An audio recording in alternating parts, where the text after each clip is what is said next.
Hello, I'm Amanda Lira, and welcome to your Intro to Breathwork. The breath is a very important healing tool, and yet it's something that we so easily take for granted or just simply neglect.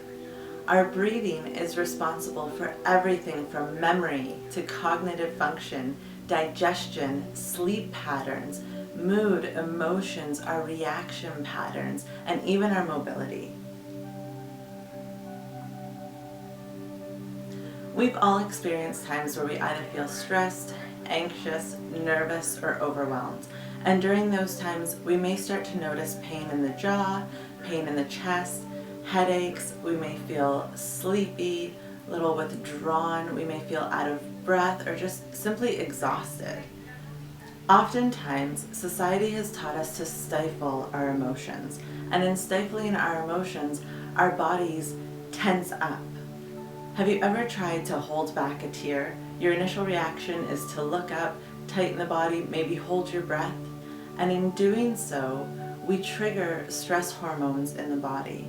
The body gets tense and starts to overheat. We may even feel sweaty. All of this can be brought back to our breathing.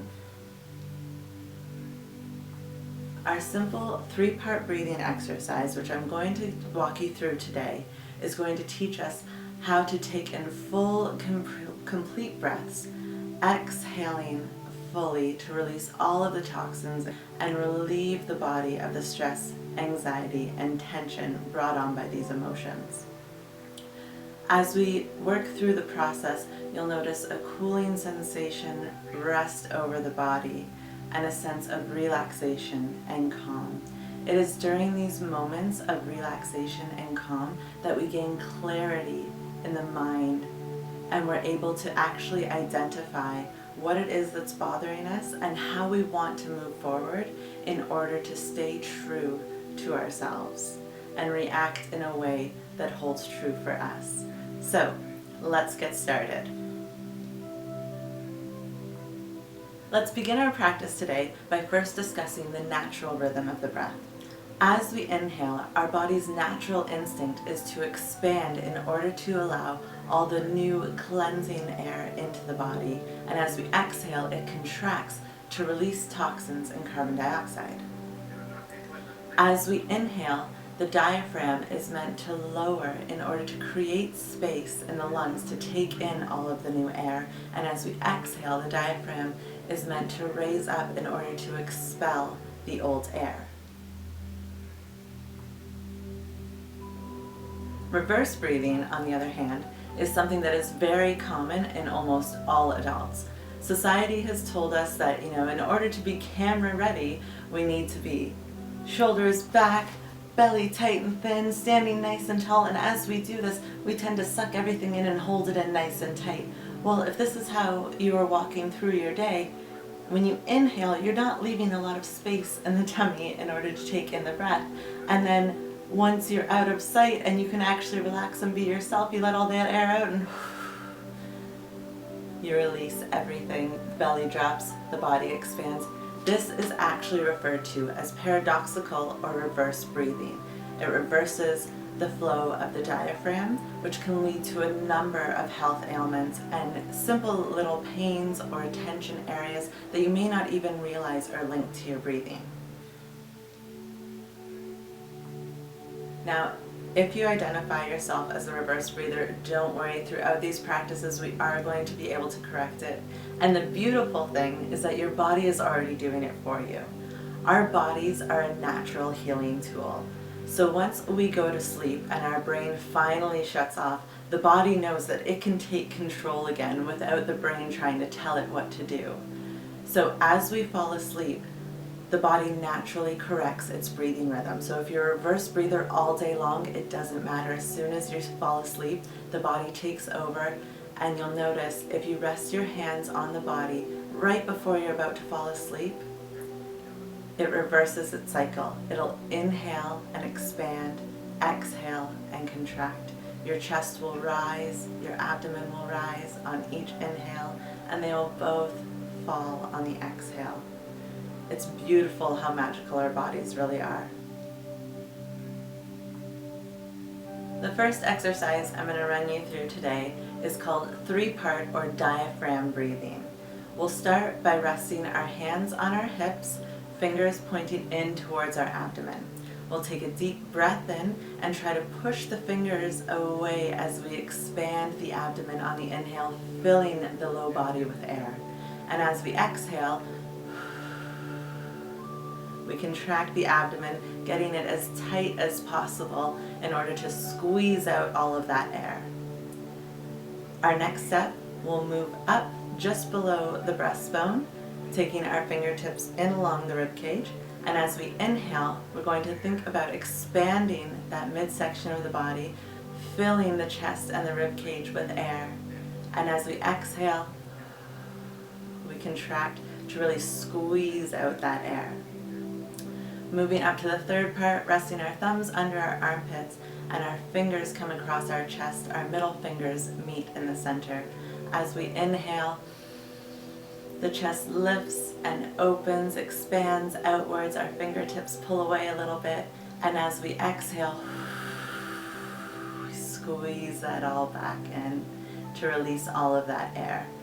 So when I'm teaching this in my yoga practice, I ask my students to envision a balloon.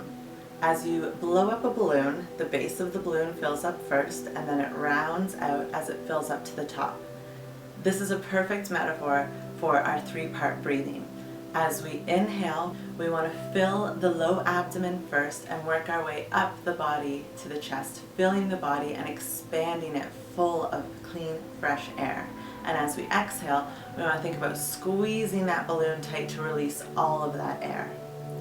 So starting again at the base, we're going to go our three-part breathing, inhaling through the abdomen, inhaling a little deeper through our chest, or our rib cage, and then again filling up our chest.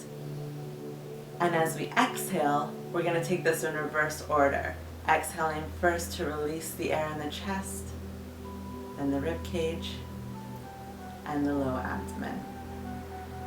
We'll flow through that one more time together, inhaling to fill the abdomen, the rib cage, the chest, and exhaling, releasing the air in the chest, the rib cage, and the abdomen. So again, envisioning that balloon filling up with air, the entire body should expand, the sides expand, the chest lifts, the abdomen expands, and as we exhale, it all contracts and squeezes that air out. That's one full complete cycle of deep breathing. One complete inhale and one complete exhale. As mentioned earlier in this video, our breath is responsible for our mood, our emotions, and our reactions. So our next breathing exercise is the energizing breath, and it can be done at any point throughout the day. It's very simple to remember. All you have to do is extend the inhale and shorten the exhale. So as we inhale for, say, a count of 4, we'll exhale for a count of 3. Taking in more breath on the inhale is going to cleanse the brain, rejuvenate the organs, and really just wake everything up. So we'll practice that together. Inhaling for a count of 4. Inhale 1, 2, 3, 4, and exhale 2, 3.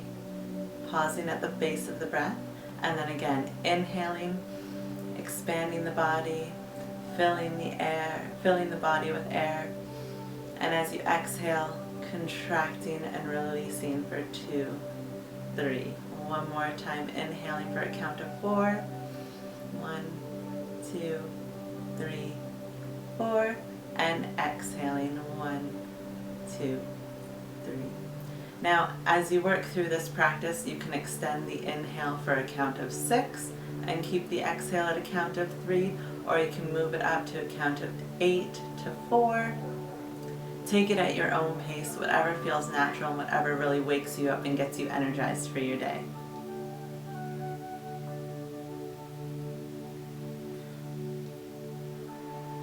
Our next exercise is intended to slow the breath, cool the body, and calm the mind.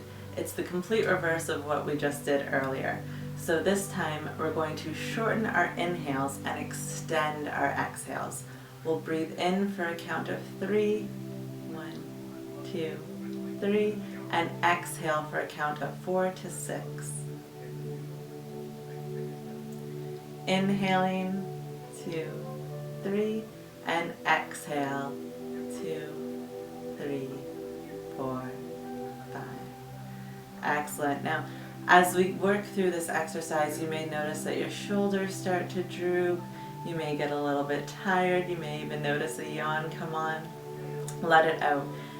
These extended exhales are excellent in moments of tension, stress, anxiety, overwhelm, and I honestly personally practice them in conversation. If someone has said something to me that's triggered an emotional response, I pause for a moment, take a breath, and as I exhale, things become a little bit more clear and I'm able to respond in a way that actually has meaning and value to me and isn't as reactive. Our next breathing exercise is excellent in moments of anxiety, stress, and tension. As we discussed earlier, when we're feeling stressed or tense, we tend to clench the body. We may purse the lips or tense the jaw. We could create headaches in the body. We may start to heat or sweat, and this will really help to cool us down in the moment. So our first one is going to be straw breath. Through pursed lips, we're going to inhale and exhale. So purse your lips as if you're wrapping it around the straw, and inhale and exhale fully. Keeping the lips pursed around that straw, repeat that for another couple of breaths. Inhaling and exhale. This breathing technique helps to calm the body and cool it down, which, as we discussed earlier, is very relaxing and will help to clear and rejuvenate the brain, gives clarity to the thoughts, and helps us balance our emotional triggers.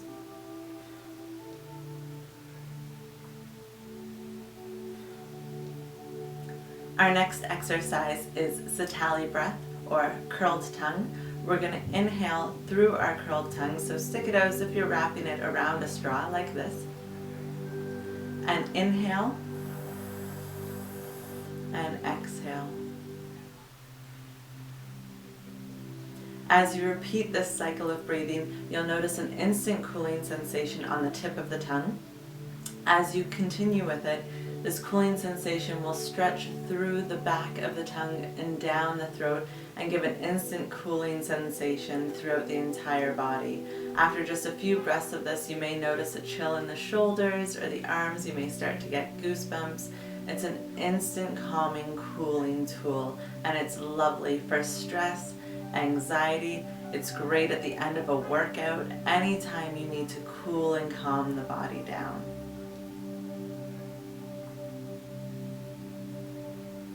The last breathing exercise that I'll share with you today is called alternate nostril breathing, and this is excellent to aid in sleep, whether you're struggling to fall asleep, battling with insomnia, or you're able to fall asleep easily but struggle to stay asleep.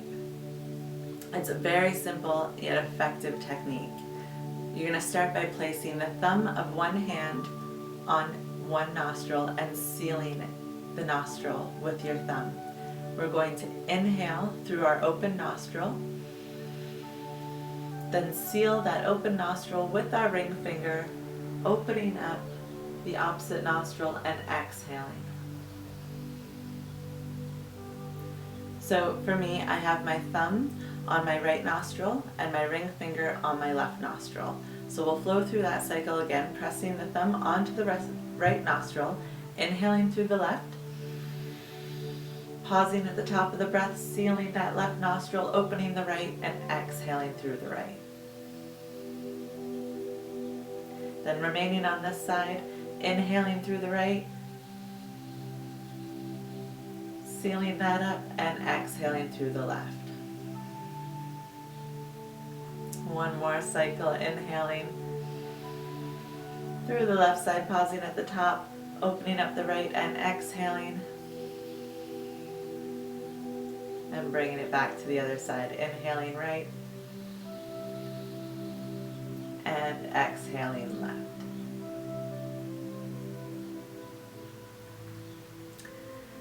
That should aid in a very restful sleep. Now, as we discussed earlier, our bodies correct ourselves in our sleep. Such a beautiful, beautiful healing tool. So as you're starting to drift off into sleep, take a moment to be a little mindful of the breath. Become aware of your breathing, resting one hand on the belly and one hand on the chest. And just notice how the body takes over and the chest and abdomen rise with the inhale and fall on the exhale. I hope these exercises were helpful. If you have any questions, comments, or concerns, feel free to reach out to me at amlera@live.com. I look forward to hearing from you. Have a great day.